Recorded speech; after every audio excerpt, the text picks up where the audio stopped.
Cátedra de Teoría General de la Prueba. Video número 3, clase número 2. Tema, hoy nos toca abordar el objeto abstracto de prueba. Aquí no se trata de una cosa distinta que responder la segunda pregunta que nos habíamos hecho. Si la primera era, ¿qué es la prueba? Aquí nos toca responder, ¿qué es lo que se prueba? Esto lo podemos abordar en distintos planos. Por eso podemos ver, el objeto de prueba puede ser abstracto o puede ser concreto. El objeto abstracto de prueba es básicamente todo lo que se puede probar, todo lo que es susceptible de ser probado. Como pueden ver, es una noción objetiva y abstracta y no tiene que ver con un juicio en particular.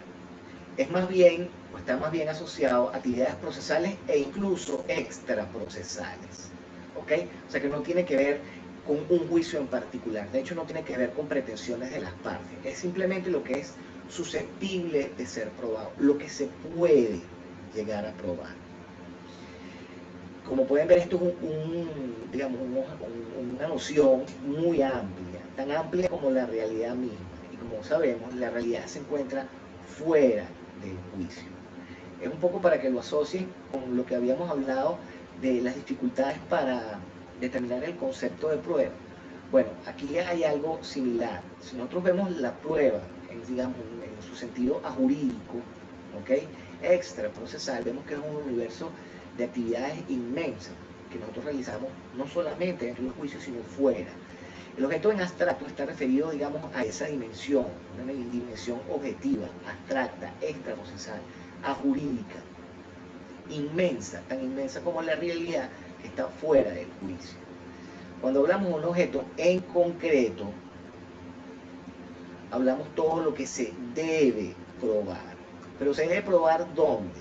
Se debe probar en un ámbito o en un ambiente delineado, determinado, específico. ¿Cuál es? El proceso. Entonces hablamos de un objeto en abstracto, como una noción, una dimensión objetiva, abstracta, inmensa, incluso extraprocesal. Y hablamos de un objeto en concreto, que es básicamente lo que yo debo probar, pero en un ambiente específico, que es el proceso. Y por supuesto, como ustedes saben, está circunscrito a lo que se haya alegado por las partes. ¿Ok? Aquí quiero hacer un inciso. Si bien la cátedra de teoría general aborda el tema de lo que del objeto de prueba desde un punto de vista abstracto y concreto, en la literatura ustedes se van a conseguir con una tercera dimensión aún más específica, que es lo que algunos llaman el tema de prueba. El tema de prueba está referido a un juicio en particular. Fíjense, cuando nosotros hablamos de objetos en concreto, nosotros hablamos de los juicios, lo que se debe probar en los juicios, ¿okay?, en los procesos. El tema de prueba es un paso incluso más adentro, es aún más específico. Es lo que yo necesito probar en ese juicio particular. Nosotros vamos a tener, por ejemplo, un objeto concreto en los juicios de cumplimiento, en los juicios de divorcio, en los juicios de ejecución de hipoteca, en los juicios de ejecución de prenda, en los juicios de cobro de bolívares. Ustedes van a tener un objeto en concreto. ¿Qué es? Los juicios tienen un objeto en concreto, lo que yo debo probar en los juicios. Pero ustedes pueden tener o pueden ver una dimensión en lo que se refiere al tema de prueba, es lo que yo necesito probar en este juicio particular, en este juicio determinado, en este juicio individual. Para que lo vean gráficamente, nosotros tenemos una especie de círculos concéntricos. Nosotros tenemos lo que es el objeto en abstracto y vamos a determinar a ver qué es lo que es. Y tenemos un objeto en concreto. Lo que nosotros excluyamos, en el ámbito del objeto en abstracto, que es todo lo que es susceptible, todo lo que se puede llegar a probar, si nosotros nosotros excluimos, lo que queda excluido del objeto abstracto, ya no va a ser un objeto concreto. ¿Ok? Y lo que nosotros excluyamos del objeto en concreto, ya no va a ser tema de prueba. ¿Ok? La distinción que podemos hacer se puede apreciar como círculos concéntricos, lo que les estoy planteando aquí, donde a medida que nos vamos adentrando, ¿ok?, nos vamos a conseguir con un núcleo cada vez más pequeño. Y lo que nosotros vayamos excluyendo del objeto anterior o del círculo anterior ya no va a entrar dentro de lo que va a conformar el conjunto del círculo siguiente. Les hago esta advertencia para que cuando vean el término tema de prueba, ¿okay?, no lo puedan asimilar, ¿okay?, porque en alguna doctrina van a conseguir que se identifica el objeto concreto con el tema de prueba. Y hay quien, por supuesto, los separa. Por ejemplo, si revisan Davis Echandía, el profesor Davis Echandía separa y analiza el objeto en abstracto, el objeto en concreto y el tema de prueba. La cátedra de pruebas de la universidad asume solamente la distinción entre objeto abstracto y objeto en concreto, ¿okay? Yo, en mi caso particular, digamos, tengo la incertidumbre, la posición de que hay un paso más allá que concreta aún más, que limita aún más, es lo que podemos decir, lo que sería el objeto, ¿okay? Yo lo veo como objeto abstracto, objeto concreto, y el tema de prueba, que es la necesidad de probar en un caso particular, individual, en el que estoy litigando, en el que estoy involucrado en este momento. Pero sobre eso hablaremos luego, ¿ok? Por ahora nos interesa examinar el objeto en abstracto. Nos interesa saber qué es lo que va a ser el elemento central de nuestra actividad probatoria. Y para eso vamos a ir de lo más general, de lo más abstracto, a lo más concreto y lo más específico. A los efectos de la cátedra de prueba van a distinguir por ahora objeto en abstracto y objeto en concreto. ¿Qué es el objeto abstracto de prueba? Lo que se quiere hacer es acreditar la realidad, ¿ok? Estoy hablando y concentrémonos por ahora en el objeto en abstracto. Lo que yo quiero es demostrar la realidad. Fíjense que esto es una cuestión que no es necesariamente que yo deba hacerla en juicio. Estoy hablando en este plano inmenso que constituye la realidad, ¿ok? En donde el proceso forma parte de la realidad general, pero es un plano más pequeño, ¿ok? Ahorita estamos hablando en el plano general, objetivo y abstracto. Pero nosotros lo que queremos demostrar es esa realidad, y la realidad está constituida por hechos. Ergo, son los hechos el objeto abstracto de prueba. El objeto básico de la prueba son los hechos. Todo lo que pueda ser percibido por los sentidos. No una pura idea o algo extrasensorial, ¿ok?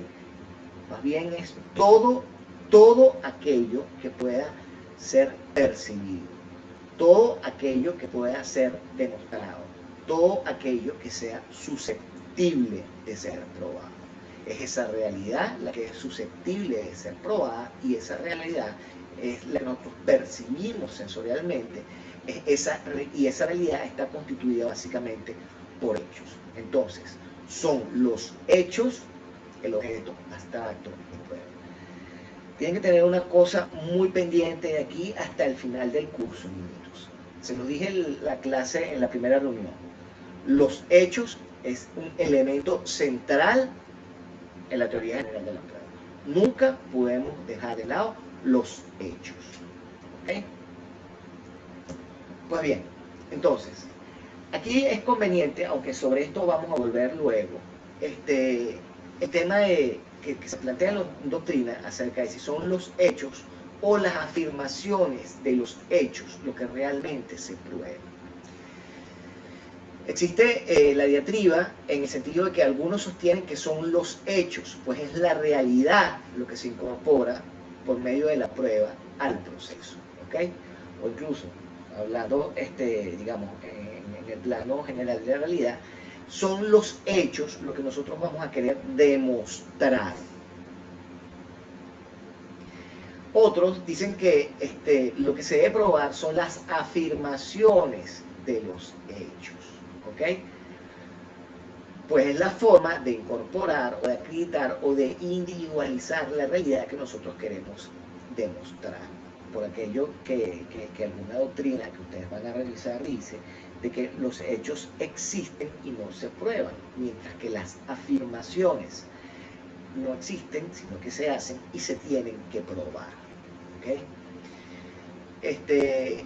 Pero esto es una, digamos, una inquisición, una reflexión que más bien viene a colación cuando profundicemos en lo que es el objeto concreto. Se los advierto desde ya, por si acaso, ¿ok? Y como en efecto va a ocurrir, se consiguen con alguna doctrina que plantea esa dicotomía acerca de si lo que se prueba son los hechos o las afirmaciones de los hechos. Nosotros pensamos que en abstracto, como objeto en abstracto, lo que es objeto en abstracto son los hechos. Cuando concretamos y nos vamos a un ambiente más limitado, como podría ser el juicio, y hablamos de objeto en concreto y tema de prueba, ¿okay? Sí serían las afirmaciones de los hechos. Pero sobre eso volveremos luego. De hecho, nuestro Código de Procedimiento Civil no habría mayor duda porque las partes tienen la carga de probar sus afirmaciones de hecho. Eso es lo que refiere nuestra norma del Código de Procedimiento Civil. Ahora bien, conviene saber qué tipos de hechos son susceptibles de ser probados. Aquí podemos hacer distintas, digamos, clasificaciones o apreciaciones. Yo les voy a mencionar algunas cuantas que son las que son recurrentes en la doctrina que ustedes van a revisar. Por un lado tenemos los hechos pasados. Los hechos pasados son objeto abstracto de prueba. Si ustedes recuerdan lo que vimos en nuestra primera reunión de hacer memoria, nosotros comenzamos que la actividad que se despliega por parte del juez, por lo menos, está referida a historificar, ¿ok? A verificar, no a indagar, sino a verificar los hechos que le están siendo planteados. Entonces, ese proceso, esa actividad de verificación, de historificación, ¿okay? Está referida generalmente a hechos pasados. Nosotros normalmente vamos a acreditar hechos que ya ocurrieron, pero eso no quiere decir que no podamos probar hechos presentes. Los hechos presentes, lo que está ocurriendo, ¿okay? Nosotros también lo podemos llegar a demostrar. Igual que los hechos futuros, también son objetos abstractos de prueba. Eventualmente van a ocurrir, ¿okay? Por ejemplo, el lucro cesante, ¿okay? O las obligaciones sujetas a algún término. Fíjense que en estos casos el hecho se proyecta hacia el futuro, ¿okay? Para alguna doctrina no son objetos abstractos, ¿okay? Tienen que tener esto presente, aunque para la cátedra los hechos futuros son en efecto objetos abstractos de prueba. Pero alguna bibliografía que ustedes van a revisar, estoy seguro que va a referir que los hechos futuros no son objetos de prueba. ¿Por qué? Porque el hecho futuro es un no hecho, es un hecho que no ha ocurrido, lo que quiere decir que aún no ha ocurrido, no se ha verificado, aún no existe y no podemos probar algo que no existe porque eso no sería un hecho. Para que sea un hecho tiene que formar parte de la realidad y ese hecho que va a ocurrir aún no forma parte de la realidad. Pero como sabemos que eventualmente pueden ocurrir, podemos probar las circunstancias actuales o pasadas que van a dar o van a producirlo en el futuro, y eso sería lo que, digamos, a lo que se refiere esta afirmación de que los hechos futuros son objetos abstractos de prueba.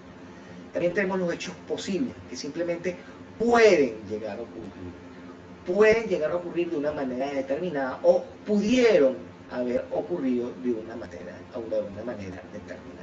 Son susceptibles, por tanto, de ser probados en la medida en que hayan podido ocurrir de una manera o vayan a ocurrir de una manera determinada. Se proyectan se proyectan tanto al futuro como hacia el pasado. Otro abordaje que vamos a hacer son las conductas humanas. Las conductas humanas son hechos del hombre, son objeto en abstracto de prueba. Es la exteriorización de la voluntad, cosas que sean producto de cualquier actividad del hombre. Y aquí les pongo una cuestión a reflexionar. Por ejemplo, la ley. La ley es algo que crea el hombre. Entonces, en abstracto, podríamos decir que la ley podía llegar a ser objeto de prueba. Pero sobre eso vamos a precisar más adelante. Las cosas materiales también son objeto de prueba. Una mesa, una silla, un cuadro, un contrato. ¿Ok? Son cosas materiales que también se pueden llegar a probar. Los hechos de la naturaleza, cosas en las que el hombre no tiene intervención, también. ¿Ok? El caso fortuito, la fuerza mayor, una tormenta, ¿ok? Un huracán, un deslave, son hechos de la naturaleza en donde el hombre no ha intervenido, pero también son objetos abstractos. Las personas, las características propias que puede tener una persona, su tamaño, su color de pelo, su contextura, son objetos abstractos de prueba. Por ejemplo, la partida de nacimiento es una prueba de que nosotros existimos y estamos en la realidad. Los hechos internos, la intención de las personas puede ser susceptible de prueba. Por ejemplo, el consentimiento. Aquí vamos a llegar a, digamos, vamos a empezar a hacer la exclusión. ¿Okay? ¿A qué me refiero cuando hablo de la exclusión? Me refiero que vamos a empezar a sacar cosas del objeto abstracto. Si sacamos elementos del conjunto llamado objeto abstracto, ya no van a pasar a ser objetos concretos. Y por supuesto no llegarán a ser temas de prueba. ¿Okay? Entonces vamos a estar pendientes con esto, porque lo que vamos a hacer es exclusión. Tenemos que estar muy seguros de las cosas que excluimos. Por lo pronto, tenemos que estar convencidos y haber intronizado que el objeto abstracto de prueba son los hechos de la realidad. Entonces, nos preguntamos, ¿los juicios son objeto de prueba? ¿A qué nos referimos a los juicios de valor? Son aquellos que, digamos, son la percepción subjetiva, personal, que cada persona tiene de los hechos en la realidad. ¿Okay? Que nosotros percibimos la realidad de una manera, porque si no la percibimos, ¿okay? Es decir, no la procesamos, porque no se trata solamente de una percepción sensorial, a lo que me refiero, es decir, poderlas oír, poderlas tocar, poderlas probar, que es esa percepción a través de los sentidos del ser humano. Me refiero a una percepción ya, digamos, personal. Nosotros vemos las cosas para poderlas entender, para poder descifrar la realidad, nosotros las tenemos que entender, las tenemos que asociar a ciertas ideas para que nuestro cerebro las pueda procesar. ¿Okay? Nosotros sabemos lo que es el color blanco, nosotros sabemos lo que es el color rojo, nosotros sabemos lo que es ir rápido o lo que es ir lento. Nosotros, para poder comprender la realidad, tenemos que asociarla a juicios que son personales, que están dentro de nosotros y que no necesariamente son la realidad, sino es como nosotros la comprendemos, más que como la vemos, la tocamos, la oímos. Es como comprendemos las cosas, que es lo que en definitiva nos permite entender la realidad que nos rodea. El tema con los juicios de valor es que el juicio no es un hecho en sí mismo, ¿okay? Es como nosotros afirmamos o comprendemos el hecho. ¿Qué es lo que ocurre? Aquí vamos a conseguirnos con tres teorías, ¿okay? El hecho contrapuesto al juicio, el hecho es distinto al juicio y el hecho es indisoluble al juicio. Acuérdense que estamos hablando de la opinión que se tiene de los hechos de la realidad. ¿Okay? Cuando hablamos de los juicios, es la opinión que se tiene de los hechos en la realidad. La primera teoría nos dice, el hecho es contrapuesto al juicio. Ergo, el hecho y el juicio son contrarios.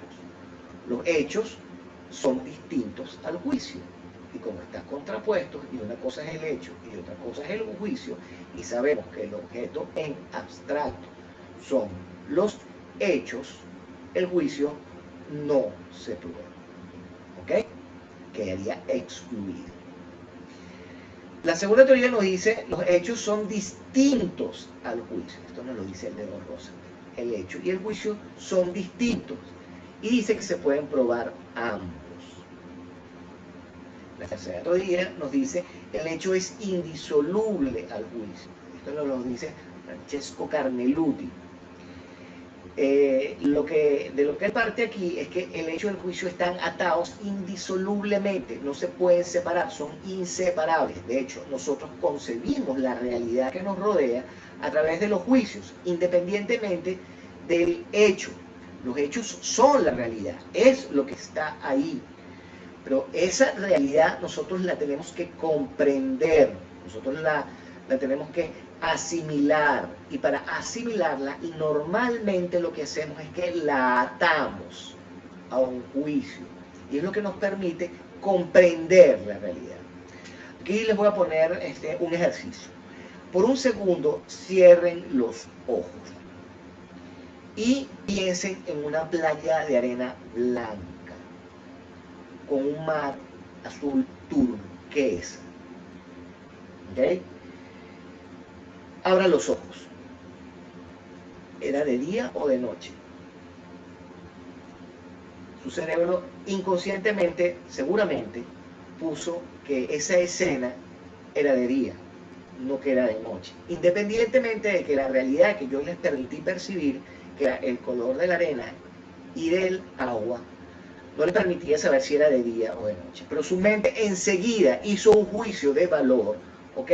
Y proyectó una película en su mente que les permitió comprender el entorno que sensorialmente yo les había transmitido, o sea, para que ustedes pudieran, digamos, tener elementos fácticos. Y el elemento fáctico era que había una arena blanca y que había un mar azul turquesa.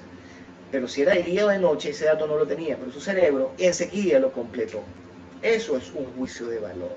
Pero fíjense que es indisoluble. Ustedes no pueden apreciar la realidad si no atan un juicio de valor a los hechos en sí, porque es la única manera que el cerebro humano puede comprender las cosas.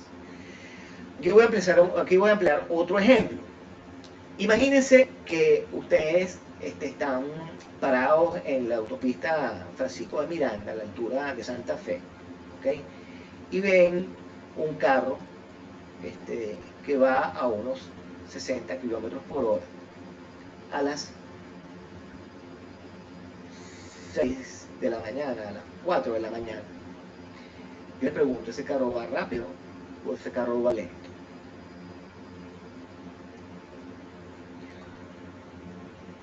Piensen ahora en ese mismo carro, entrando en un callejón sin salida. Y ese carro va a los mismos 60 kilómetros por hora que iba en la autopista Francisco de Miranda, en una calle ciega. ¿Ese carro va lento o ese carro va rápido? Fíjense que tanto en el caso de la autopista Francisco de Miranda como en el caso del callejón, de la calle ciega, el carro va a la misma velocidad. Pero en el caso de ir en la autopista a 60 kilómetros por hora a las 4 de la mañana, no solamente es inseguro, porque muy posiblemente no se puede, ¿ok? O sea, además es inviable. Pero el carro va muy lento, porque a esa hora, sin tráfico, podemos ir mucho más rápido. Mientras que en una calle ciega, a los mismos 60 kilómetros por hora, ir a 60 kilómetros por hora es una barbaridad de rápido. ¿Por qué? Porque lo más posible es que nos estrellemos. Porque a esa velocidad en una calle ciega no vamos a poder detener el vehículo. Y eso, fíjense que ustedes lo procesan. En un caso, a la misma velocidad. Es decir, los hechos son idénticos. La velocidad es idéntica en la avenida, en la autopista, que en una calle ciega. El hecho es el mismo. Pero en un caso nos parece que va rápido y en un caso nos parece que va lento. ¿Ok? Pues bien, como pueden ver, los juicios no son objeto en abstracto de prueba. ¿Ok? El otro elemento que vamos a analizar para ver si es o no objeto abstracto de prueba es el derecho. El derecho como objeto de prueba. Lo primero que tenemos que tener claro para poder, digamos, resolver este planteamiento es aquello que conversamos en nuestra primera reunión, cómo se comporta el juez frente al derecho y cómo lo hace frente a los hechos. Fíjense que en esa primera reunión nosotros hablamos que el juez frente al derecho se comporta de una manera distinta y particular. El juez frente al derecho aplica el principio iuri novi curia. El juez conoce el derecho. Ahora, ¿qué derecho conoce? ¿Conoce todo el derecho? Le pregunto, ¿es esto posible? Que el juez conozca todo el derecho. Vamos a circunscribirnos por lo pronto a toda nuestra legislación nacional. No solamente conoce el Código Civil, el Código Penal, el Código de Procedimiento Civil, todas las leyes orgánicas, todos los decretos, resoluciones, todo nuestro compendio de leyes especiales. O sea, es un catálogo inmenso. Podríamos llenar un cuarto completo con toda la legislación. Y con relación a toda esa legislación, vamos a circunscribirnos por lo pronto al derecho interno. Es una cantidad inmensa de cosas que le estamos pidiendo al juez que conozca. Humanamente no es posible, pero lo que significa este principio y esta actitud que el juez tiene frente al derecho de iuri novi curia, el juez conoce el derecho, es simplemente que no hay que probarlo. ¿Por qué? Porque el juez de oficio lo puede investigar, el juez lo puede ir a buscar. No hace falta que nosotros lo acreditemos. ¿Por qué? Porque el derecho no son hechos. Aquí sí quiero hacer un paréntesis. Les dije hace un rato que la ley podría ser objeto inabstracto. ¿Por qué me parece que inabstracto sí podría ser objeto de prueba? Porque la ley no es más que un hecho del hombre. Es una cuestión que el hombre hace. Y eso coincide con lo que nosotros habíamos planteado como objeto inabstracto. ¿Qué es lo que pasa? Que el derecho no se comporta como los hechos y de cara al juez le está dado irlo a buscar, cosa que ustedes saben no puede hacer con relación a los hechos, que sí los puede ir a buscar. Esa sería la aclaratoria que les voy a hacer, porque alguna doctrina plantea que el derecho sí es objeto, cuando hablamos de objeto inabstracto, ¿ok? No objeto inconcreto, pero bajo los postulados que sigue la cátedra, ¿ok? Como solamente, aborda el tema de objetos desde un punto de vista abstracto y desde un punto de vista concreto, se excluye al derecho del objeto inabstracto. ¿Por qué? Porque solamente van a ser los hechos, lo que se va a probar en juicio. Ok, hecha esa aclaratoria, continuemos. Entonces tenemos que con relación al derecho se aplica el principio iuri novi curia, el juez conoce el derecho. Esto es básicamente una ficción, ¿ok? Porque sabemos que es materialmente imposible conocer todo el derecho. Pero ¿qué ocurre? El juez lo puede averiguar, entonces no habrá que acreditarse. Cuando hablamos del derecho, vamos a concentrarnos en primer lugar en el derecho nacional, ¿ok? Lo primero que tenemos que decir, la prueba de la vigencia del texto de la ley y la vigencia del texto de la ley están sujetos a prueba. No se prueban. ¿Por qué? Porque el juez lo puede buscar. Las leyes de los estados y ordenanzas municipales no son objeto en abstracto de prueba. ¿Ok? Los contratos colectivos por ramo de industria, todas estas cuestiones, que hacen los sindicatos para regular sus relaciones de trabajo por sector. Estos son generales, ¿ok? Son generales. En principio están excluidos del objeto en abstracto, ¿ok? ¿Qué ocurre? Que alguna jurisprudencia de nuestro TSJ ha incluido incluso los contratos colectivos particulares, es decir, los de algunas compañías, no los que son por ramo de industria, que son más bien generales, ¿okay? Sino incluso también los particulares se han ido incluyendo en este concepto de iuri novi curia, en este principio de iuri novi curia, y se consigue que el juez puede averiguar. Las resoluciones ministeriales y reglamentos internos, ¿ok? Si se trata de, digamos, de actos administrativos, básicamente, de efectos generales, ¿ok? Quedan excluidos del objeto en abstracto. Si se trata de actos administrativos de efectos particulares, sí se deben probar, ¿ok? Los códigos de ética, en el caso de los códigos de ética, tienen contenido normativo, aunque no se publican en Gaceta, ¿ok? Y su formación no sigue los procedimientos que constitucionalmente están previstos para las leyes. Pero aún así, y por dado su contenido normativo, forman parte del principio iuri novi curia, ergo, no forman parte del objeto abstracto de prueba. Los acuerdos legislativos no son leyes, ¿ok? Aunque se deben publicar, y sí serían objeto en abstracto de prueba, sí se deben probar. La ley derogada sigue siendo ley, ¿ok? Sigue siendo ley, aun cuando no esté vigente, ¿ok? Pero en algún momento fue ley de la República, no sería objeto en abstracto de prueba, porque sigue el principio de iuri novi curia.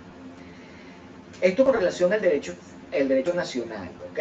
Tenemos las leyes nacionales, las leyes de los estados, incluso las ordenanzas municipales, los contratos colectivos, las resoluciones militares y reglamentos cuando se trata de actos administrativos de efectos generales, o así cuando es de efectos particulares, los códigos de ética, la ley derogada.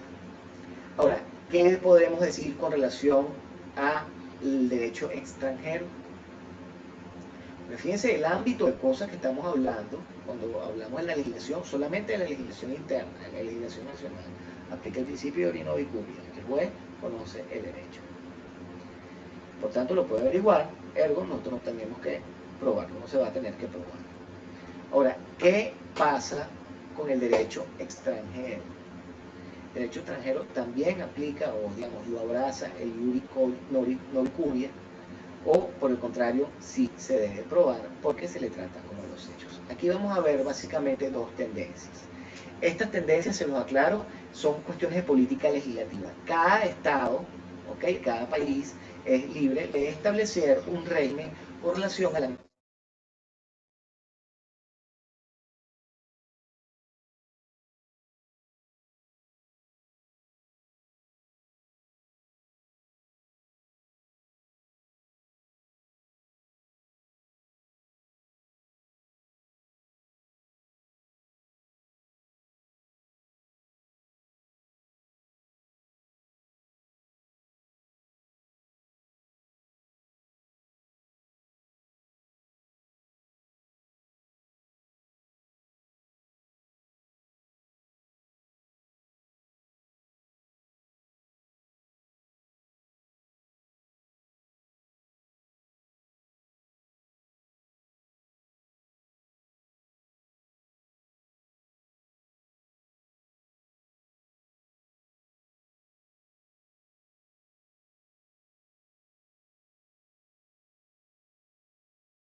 Hay una aclaratoria y una cosa que debemos tener claro, ¿okay?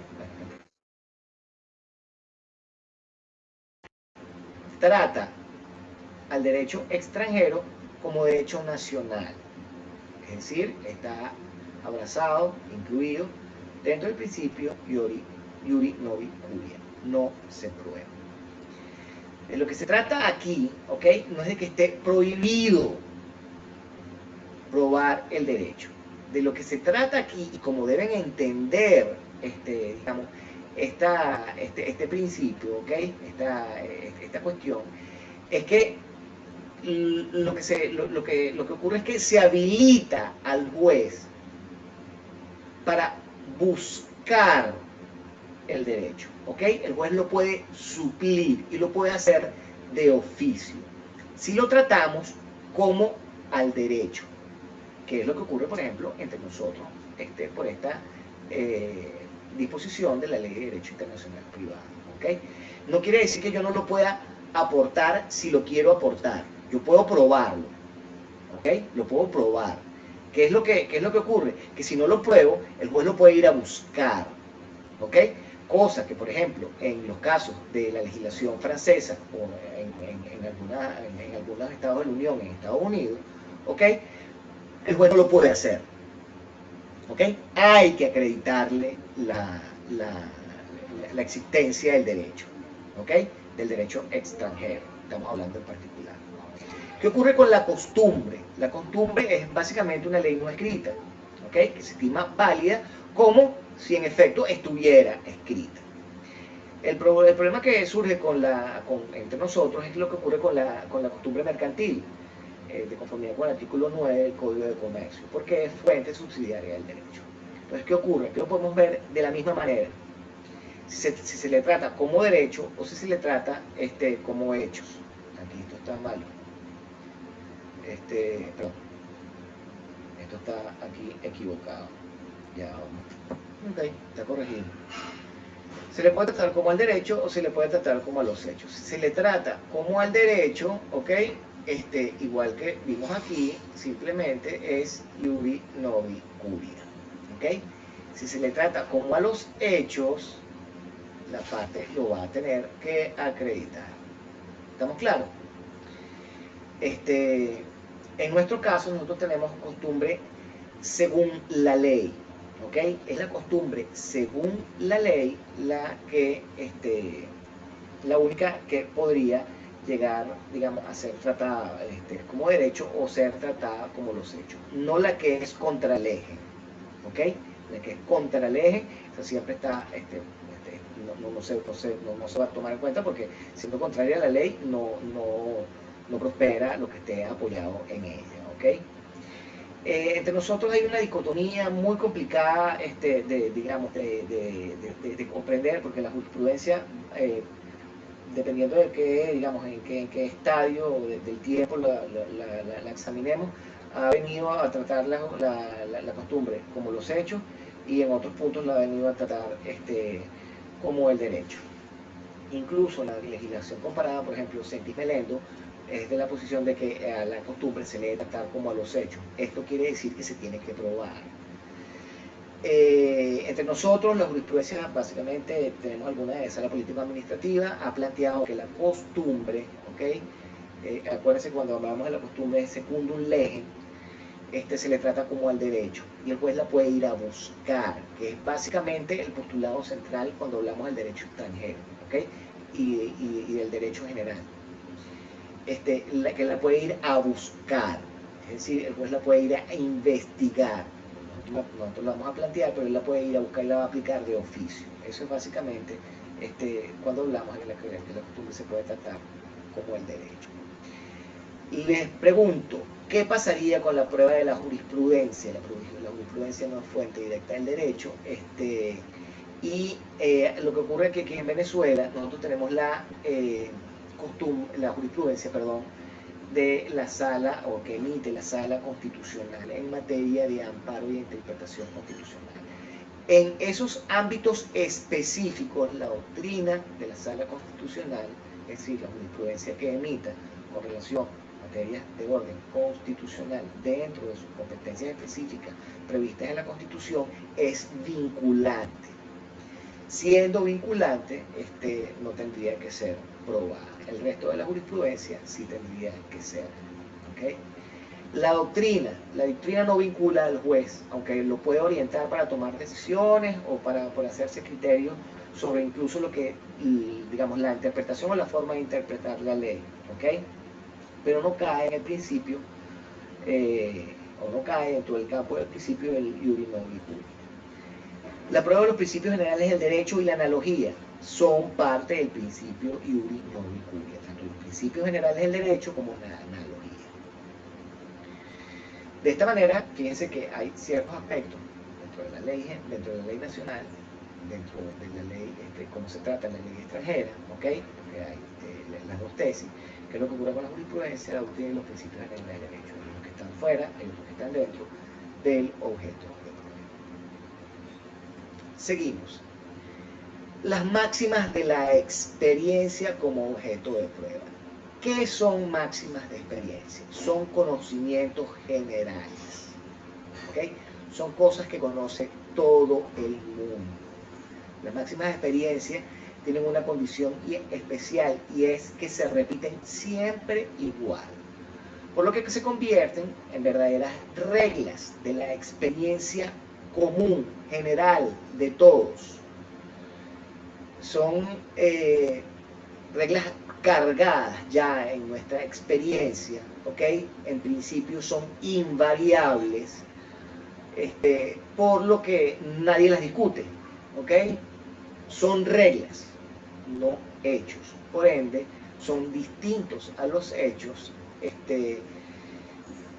y como son reglas, y son distintos a los hechos, no entrarían dentro del campo del objeto de prueba. ¿Por qué? No son hechos, se comportan como reglas, son hipótesis, son generales y abstractas, siempre se comportan igual y todo el mundo las conoce de la misma manera. ¿Okay?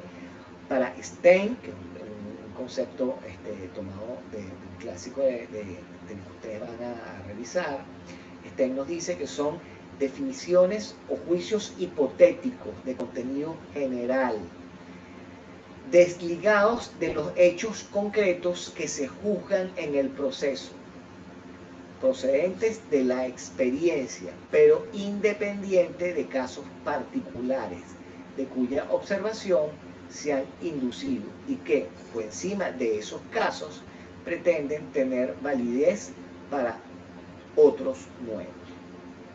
Ok, esto es especialmente difícil de comprender. Ese es básicamente el concepto, ¿ok? Ahora, les voy a poner una situación a ver si se puede comprender de mejor manera. Si yo les pregunto a ustedes, ¿qué harían si yo les pongo un caldero de aceite hirviendo enfrente? Y les digo que metan el dedo. El aceite está hirviendo, ¿ok? O sea, ha sido calentado, está hirviendo. Y yo les digo, metan el dedo en el caldero. ¿Ustedes meterían el dedo? Evidentemente no. ¿Por qué no meterían el dedo en el caldero de aceite hirviendo? Básicamente porque saben que van a recibir unas quemaduras de segundo o tercer grado con total y absoluta seguridad. ¿Qué es eso? Eso es una máxima de la experiencia. Fíjense que eso es un juicio hipotético y es de contenido general. Ustedes saben que en todos los casos, en todos los calderos, en todo el universo en donde haya un caldero con aceite hirviendo, eso, si ustedes meten el dedo dentro, les va a causar unas quemaduras horribles. ¿Ok? Están desligados de un hecho en concreto. De hecho, ustedes saben que eso es así, aunque nunca hayan metido el dedo en aceite hirviendo. Eso ustedes lo saben. Y todos lo saben. Todos lo sabemos igual. Independientemente de que nosotros nunca hayamos hecho la prueba vez a vez. En el sentido de que, para ver si este aceite que está hirviendo sí me produce quemaduras graves. Eso no lo hacemos. Nosotros sabemos que en todos los casos el aceite hirviendo se va a comportar igual, ¿ok? Y nosotros lo sabemos, digamos, por experiencia general, todos lo sabemos igual, a pesar de que no lo hayamos aprendido en forma particular o de un caso en particular, ¿ok? Sabemos que eso siempre va a pasar así, independientemente de que nosotros lo hayamos aprendido en un caso particular. A lo que me refiero es que nosotros no lo aprendimos porque alguna vez metimos el dedo en aceite hirviendo, ¿ok? Simplemente lo sabemos. Lo sabemos por experiencia común. Entonces fíjense que es un juicio hipotético de contenido general, ¿ok? Desligados a hechos concretos, proceden de la experiencia, no necesariamente ustedes han tenido que, digamos, vivirla, pero proviene de la experiencia. Alguien en algún momento calentó aceite y metió el dedo y se quemó. Y de ahí en adelante todo el mundo aprendió que eso no se hace. ¿Ok? son independientes de casos particulares a los que usted no ha tenido que estar sometido a esa regla para saber que la regla existe y cómo se comporta, ¿ok? Usted la aprende, normalmente se aprenden por observación, ¿ok? Pero no necesariamente la suya. Y está por encima de casos particulares, ¿ok? Porque tienen una validez para todos los casos. Todos los calderos de aceite hirviendo, usted va a aplicar la misma regla que por experiencia tiene con relación a lo que pasa si usted mete el dedo. Nosotros podemos obligar a decir que las máximas experiencias son de varios tipos. Básicamente, común se refiere a estas que vamos a decir son generales, ¿ok? El ejemplo que les acabo de poner, el aceite, la electricidad, la gravedad, ¿ok? La existencia de oxígeno en el ambiente, ¿ok? Todas esas son, digamos, máximas experiencias, podemos decir, comunes. Y podemos hablar de máximas experiencias técnicas, ¿ok? Que provienen o son conocimientos particulares, pueden ser científicos o técnicos. No las tiene todo el mundo, ¿ok? Siguen siendo reglas generales, ¿ok? Siguen siendo generales y abstractas, ¿ok? Siguen teniendo contenido general, siguen siendo válidas para todos los hechos nuevos, ¿ok? Incluso lo que nosotros vayamos a plantear en el juicio, ¿ok? Se plantean para todos los casos igual. Es decir, cumple con todos los requisitos que da el concepto de máximas de experiencia. Lo que ocurre aquí es que no las manejan sino grupos particulares de personas, por sus conocimientos técnicos o científicos, ¿ok? Aquí ahí se presenta una dicotomía. Para algunos, como estos conocimientos no son, digamos, no están al acceso de todas las personas, no son generales, habría que probárselos al juez, ¿ok? Mientras otros, por ejemplo, David Echandía sostiene que no hace falta probarlos porque siguen siendo unas reglas y en definitiva se siguen comportando como unas reglas, como unas máximas experiencias comunes, siguen teniendo la misma estructura, siguen siendo generales, siguen siendo hipotéticos, siguen siendo abstractos, independientes del caso concreto, ¿ok? Y está por encima y se pueden aplicar a todos los casos nuevos y siempre vamos a obtener los mismos resultados, independientemente de que la persona no lo conozca o no. ¿Por qué? Porque el juez lo podría ir a averiguar, ¿ok? No tendríamos por qué probárselo, o no es necesario que nosotros lo probemos. Por tanto, para David Echandía no estarían dentro del objeto de prueba. Pero alguna doctrina, incluso entre nosotros, aquí en Venezuela, plantea que las máximas experiencias técnicas sí se tendrían que probar al juez. Básicamente, ¿cuál es el quid del asunto aquí? Que la máxima experiencia la conocemos todos por igual. Cuando me refiero a todos por igual, incluyo al juez, ¿ok? Y no confundan aquí esto con el conocimiento privado del juez. El conocimiento privado del juez es el conocimiento que se refiere a los hechos particulares que estamos litigando, ¿ok? Aquí estamos hablando de reglas generales y abstractas. En principio son reglas, por lo que quedarían excluidos básicamente por su naturaleza como reglas, que no son hechos, son reglas. Y eso bastaría para excluir, ¿ok? Pero, vuelvo y les digo, para algunos las que son de naturaleza técnica, es decir, que solamente las conocen algún sector, algunas personas, esas sí habría que probarse algo. Nosotros nos inclinamos por pensar, ¿ok?, que siguen siendo máximas de experiencia, siguen siendo hipotéticas y abstractas, siguen siendo generales, siempre se van a comportar igual y su naturaleza de reglas las excluyen del objeto de prueba, ¿ok? Aquí tienen un resumen de lo que son las tesis. Podemos ver unas que dicen que la tesis, que las máximas experiencias se prueban, otros que dicen que siendo reglas el juez las conoce y no se prueban, otras que dicen que solamente siendo técnicas, es decir, que están en conocimiento de ciertos grupos y no las conocen todos, en esos casos sí se deberían de probar, y otros que dicen que independientemente de todo quedan fuera de la materia probatoria. Esta es la tesis mayoritaria, ¿ok?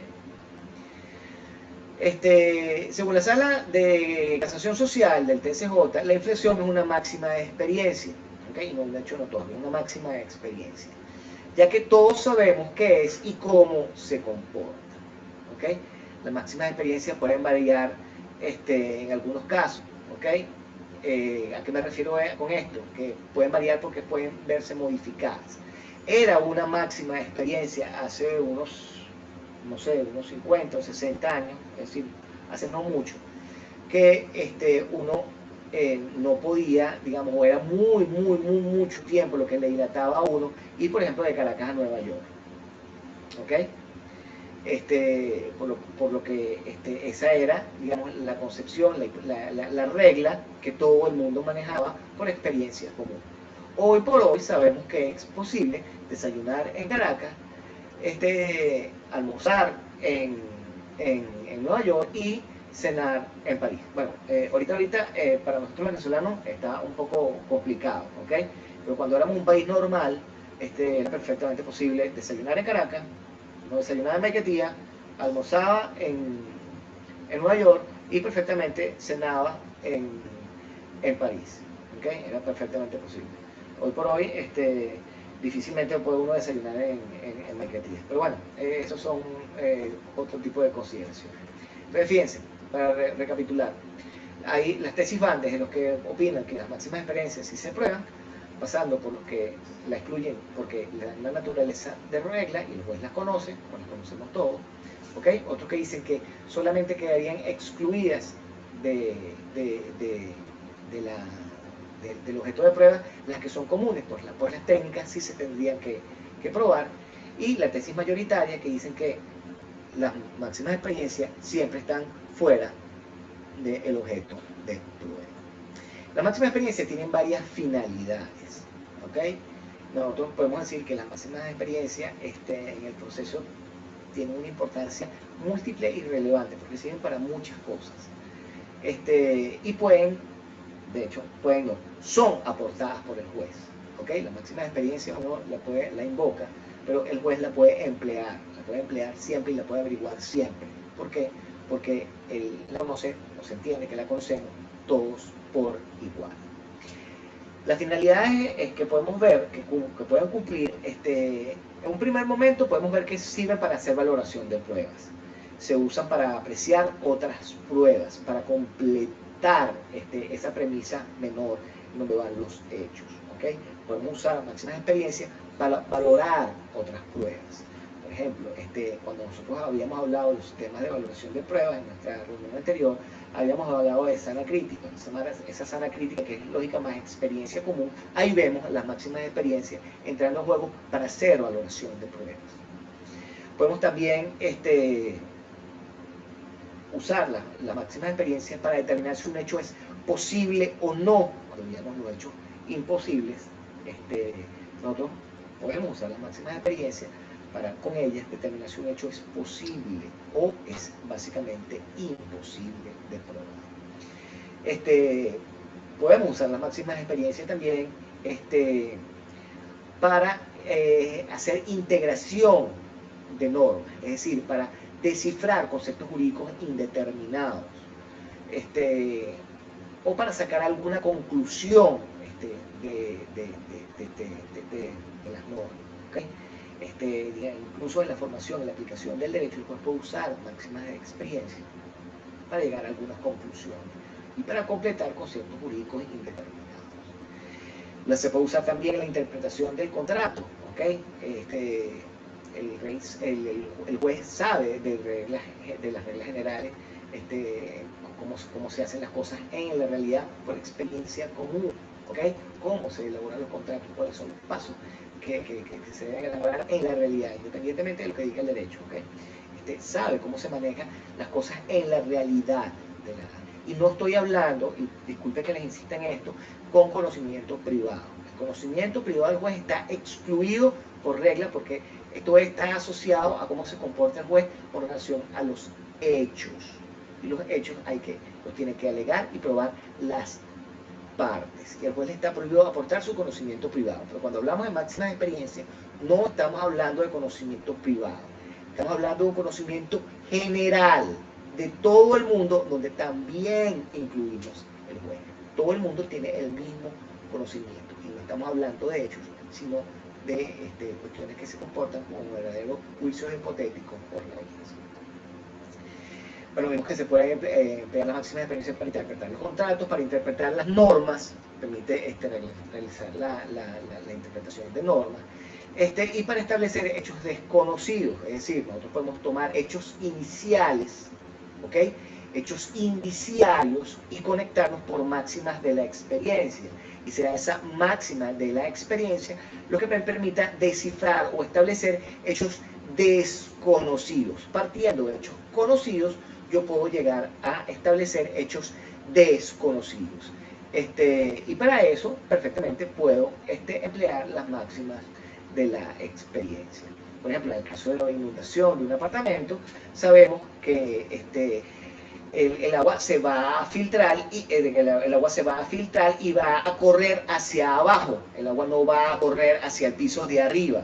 Si a nosotros se nos inunda un piso 3 o un piso 3, por ejemplo, el agua no va a correr hacia el piso 4, el agua va a correr hacia el piso 2. ¿Ok? Eso lo sabemos por máximas de la experiencia. Bien, para verificar si nosotros hemos comprendido todo esto, y además y eso lo voy a decir en este video, y no hará falta decirlo en lo siguiente, ¿okay? Para verificar si hemos comprendido lo que era objeto de esta exposición, y para irla mejorando, porque hace falta irlas mejorando, yo lo sé, no me lo digan, ¿ok? Vamos a ver este cuestionario, ¿ok?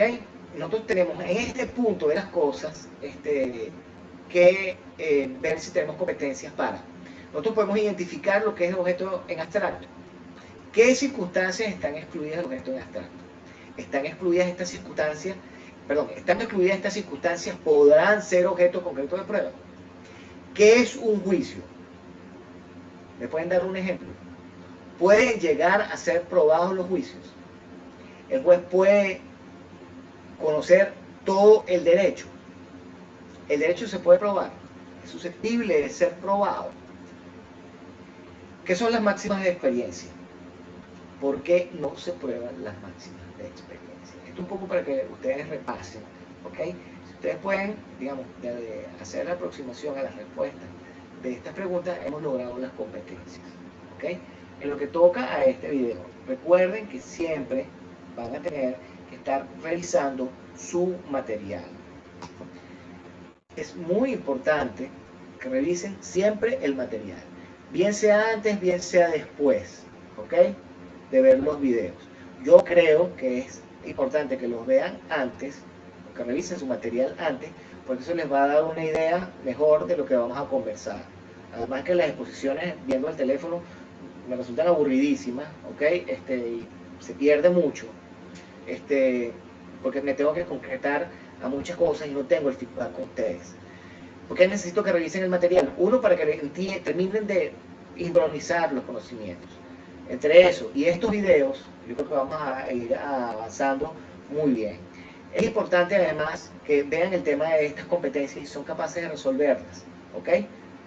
No por completo, ni siquiera, simplemente si tienen o sienten que tienen claro todos esos aspectos. Es importante además que vayan redactando sus preguntas para ir elaborando foros luego, o incluso conferencias a través del módulo 7, para poder resolver todas las dudas y terminar de darle, digamos, cerrar el círculo en este proceso. De esta forma me despido esperando que las clases vayan mejorando poco a poco. Así que por lo pronto no me queda más que darles las gracias y invitarlos a ver nuestro próximo video clase que les haré llegar por vía del módulo 7. Hasta luego, niñitos.